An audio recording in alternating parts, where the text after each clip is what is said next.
Good morning, people. How's it going? You know my spiel.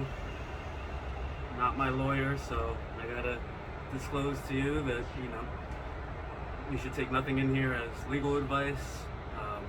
And if you're dealing with any kind of a legal issue, or you even think you're dealing with one, please consult an attorney when that's competent, admitted in the jurisdiction that you're dealing with, and that has experience dealing with the issues that you're dealing with. Further, I might talk about some of the stocks that I like. I love Sundial.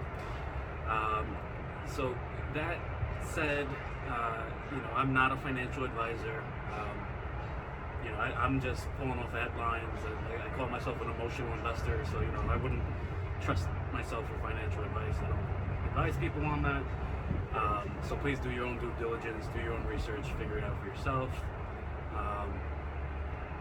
I'm also, talking about marijuana today, and I think it's really important because there's just this horrible stigma on marijuana smoking, and so on.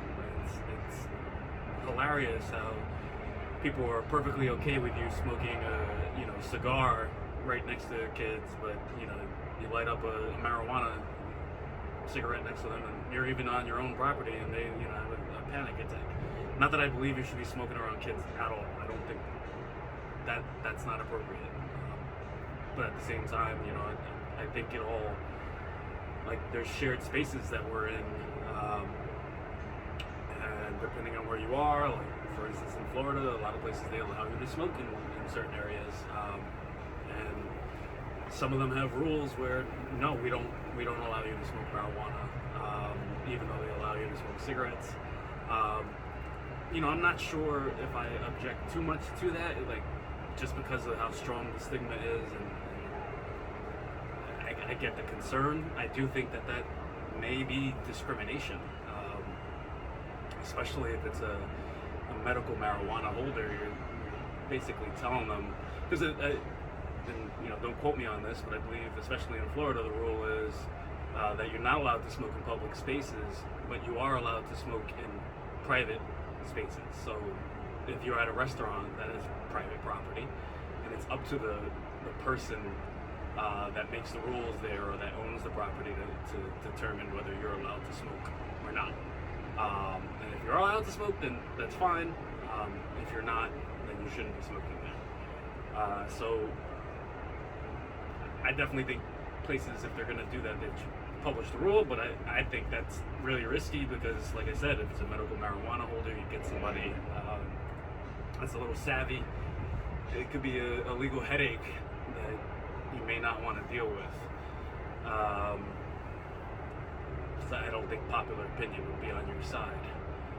But this thing, like, because if you look at polling and all that, they're still saying it's like 30% of people are hard no on marijuana, which I think is interesting. But those 30% are probably people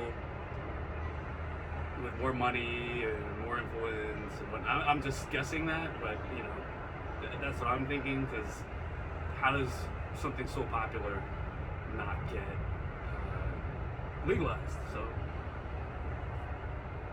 even though I think that's going to change. So let's talk about some of the headlines here, because there's definitely been some interesting headlines when it comes to marijuana. So one of the things, my mom's starting a trucking company, so I was interested in this, but it's from Business Insider, and basically saying marijuana testing for truck drivers is becoming a leading cause of the growing national trucker shortage, experts say. Business Insider. This is on the Smart News app. So a Wells Fargo executive said during drug testing for marijuana is causing a shortage of truck drivers as more states move to legalize cannabis. Standards for drug testing truckers have become more stringent. As of December, over 60,000 truck drivers have been temporarily taken off the road for testing positive for marijuana use. So that's huge. We're dealing with a huge shortage in truckers, and then you're going to ban a bunch of them just because they're smoking weed. Like, I get, like, shouldn't be doing that on the job. You shouldn't be driving while intoxicated, and things like that. But we still got the FUD people out there. The International Business Times is reporting terrible, mysterious illness affects regular marijuana users. No relief from it. And let's see what their source is. They say, aside from hard to control vomiting, people with CHS also experience nausea and crippling belly pain, according to WebMD. So this is cannabinoid hyperemesis syndrome. It's hard to pronounce. Is a mysterious illness that only affects some regular and long-term marijuana users. I'm interested in what kind of marijuana they're smoking, because like I've heard of vomiting and stuff like that, but that's interesting. So they're saying this is from Dr. Ethan Russo. Doesn't seem to be tied to anything, or they're not even talking about like it's just a study that this guy has. So I would look that up and do more research, because it doesn't seem. I think people might be dealing with other issues and blame it on the marijuana, but who knows? Or it could be bad marijuana. That's why I think legalization is important too, so that we have a lot of quality control on what's being smoked out there. Or I think the vaping. I'm still worried about vaping. I don't do it just because I feel like it had a bad effect on my breathing and things like that. So every once in a while I do the dabs, which is kind of like vaping, but I feel like it's a lot more concentrated, so you're not doing it as much. And if you have a nice filter on there, it's pretty good. But yeah, so those are just two of the articles that popped up today in my morning news review. So I thought that was interesting. Let's see, the market should be opening up right about now. Sundial has dropped to 58 cents, so some of us are still in profit, and I think this is pretty good, given that the whole market is in turmoil because of this whole Russia situation going on. So I'm interested to see if, despite the whole Russia situation, are we going to drop down? It looks like in the aftermarket we dropped down to somewhere, around 57.5 cents or somewhere around there, 57 cents. So I'm definitely interested to see what's going on. It says the pre-market is at 54 cents actually. I don't know if you can see that. It's clear enough. But yeah, that's interesting. I think, like I say, below 50 cents, it's a golden buy. I'm at my average is about 53 cents, so I think anywhere below that I might pop in and buy some more shares. But we'll see. It's definitely a turbulent time in the market right now, but we have the State of the Union address coming up. Hopefully this Russia situation gets resolved in a way that's peaceful, and it loses its effect on the market, and maybe we can see a nice rebound. That would be great. We're still waiting to see what the Feds do as far as rates and things like that, but I am trying to maintain myself positive, because I think a lot of times I let fear kind of nudge me away from opportunities. And you know what? I think as long as I'm not risking anything too big, I've been happy to take advantage of some of these opportunities, especially when this market dips really low. The one thing I was mad at myself over was Shiba. I had put a few dollars in there, nothing big. It's like maybe 1% of my crypto portfolio, and it jumped. Like, it went up 30, almost 40%, and I hesitated. I was like, I think it might go higher, and I didn't sell. I should have just sold it all, and then waited for this dip to happen and bought back in. But instead, I, just DCA'd. This dip happened again. I waited till it dropped all the way down to below the price that I got it at, and I bought some more. And that's the thing with swing trading here. Like, when I'm doing this, they're risky gambles. So if I can't leave my money in there for the long term, like if I'm not going to leave it in there for a year or two, if it doesn't go my way, then it's probably not a smart move. Like if I need that money right away, like I'm not gambling my rent money. That's the one thing. What do they say in the rap songs? Don't gamble with your re-up money.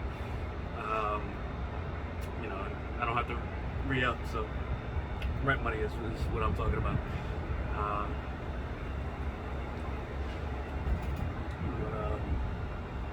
So I am definitely very, very positive on this, and I think the market's definitely going to turn around. But I'm still kind of like swing trading it. So I'll do the long-term bet. Like Bitcoin, I've been holding the whole time. Ethereum, I've been holding the whole time. But some of like I sold out probably Matic for a profit. I sold out like a few of the smaller coins when I was in profit, and it was usually when I was at the 20% range. I'm kind of thinking now with that market dip that I bought low enough in certain places where I'm thinking of pushing that up to 30%, especially for like Shiba or things like that. I'm excited about Gala. I've been really thinking about, they have these founders nodes that you can buy into, and it's pretty expensive to buy in, but it seems like it'd be worth it. Like it's supposed to pay out around equivalent to like 40, 50 USD per year. So that might be a nice investment, especially if you're getting it, at the ground level and this thing grows more. They've only launched, I think, 2 or 3 of their games, so they have some very, very interesting ones in development, especially the whole Walking Dead game that I'm super excited about, and I've been thinking about buying some NFT property in the game that you can buy like an area so that you can build on it and do whatever on it, and have a certain amount of people on it. So very, very interested in that, to see how that's going to work out. Because I haven't done any NFTs yet at all. I haven't created any, I haven't sold any, so I've been thinking about it. And I think that's where I'm going to start with the Gala, just because I liked it. I played their little town center game, and oh man, it was difficult. Like I maybe might show a video on that, but I tried about 3 times to be self-sufficient and get my own gas going. And I kind of got to the point where I was able to build my own gas, but it was so resource intensive. I didn't have enough infrastructure in that way that I wasn't getting enough money for my crops or whatever else, that I ran out of money. So I was also trying to rush, and I sold some of my gasoline, so that's probably a bad call. I would have to try it out and do it the slow way. I just don't have the time for that. It was one of those days where my son was very, very docile, on his way into a nap, so I was able to get some game time in on playing that. So I am definitely looking forward to what Biden might mention in the State of the Union address with regard to marijuana, because I definitely think that there's a lot going on, and especially with the Republicans proposing a bill, and the Chuck Schumer, who is the head of the Senate right now, is talking about introducing his own bill in April and trying to get everybody on board with that. So let's do a little bit more news. So marijuana fund manager talks post-COVID earnings. Gen Z trends. I don't think this has too much. Yeah, maybe. I guess they're saying that the Gen Z's pot appetite is fueling optimism, and that I think I have seen that, like, with, even though no, I've seen some younger people that are really like anti-marijuana, like I'm talking about like 20-year-olds and 25-year-olds and such. But there haven't been like way too many of them that I've met. But you know, I run in different circles, so everybody, that's one thing we learn about the world is there's all these different circles, and it's very interesting when you find yourself in someone else's circle and it's completely different from yours, and you're like, how does this go on?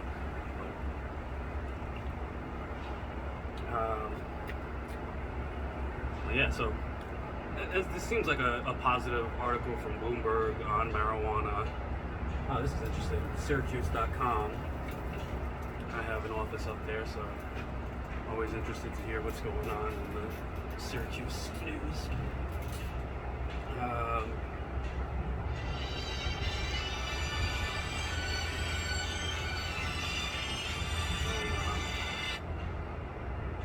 Let me wrap this video up so I can take this call. But so Westcott Street, aka the Westcott Nation, seems like it should be the perfect place for one of Syracuse's first legal marijuana shops. That's right, because they're going to start selling legal marijuana now, and you're going to be able to grow in New York too, which is interesting. There's certain limits on that, but so a member of the Westcott Street's most prominent business family is now working to make it happen. So I mean, I think when we have a lot more recreational states, especially a big state like New York, even though California was ahead of us, way ahead of us on that, but I think like New York is still pretty conservative, surprisingly, even though it's usually run by Democrats. But I think it's, especially the upstate region, is very conservative. So I think that the fact that they're embracing it and they're loving that tax revenue and the business opportunities there shows that, you know, even the conservative minds are, you know, getting this through their heads that marijuana is a positive thing. So I got work to do. So thanks a lot, people, for watching. Please thumbs up, subscribe, all that good stuff. If you don't like the video, just say you don't like the video. Comment, put a thumbs down. If you love it, please comment too. Say you love it, and I can make more content like this. All right, people. Peace.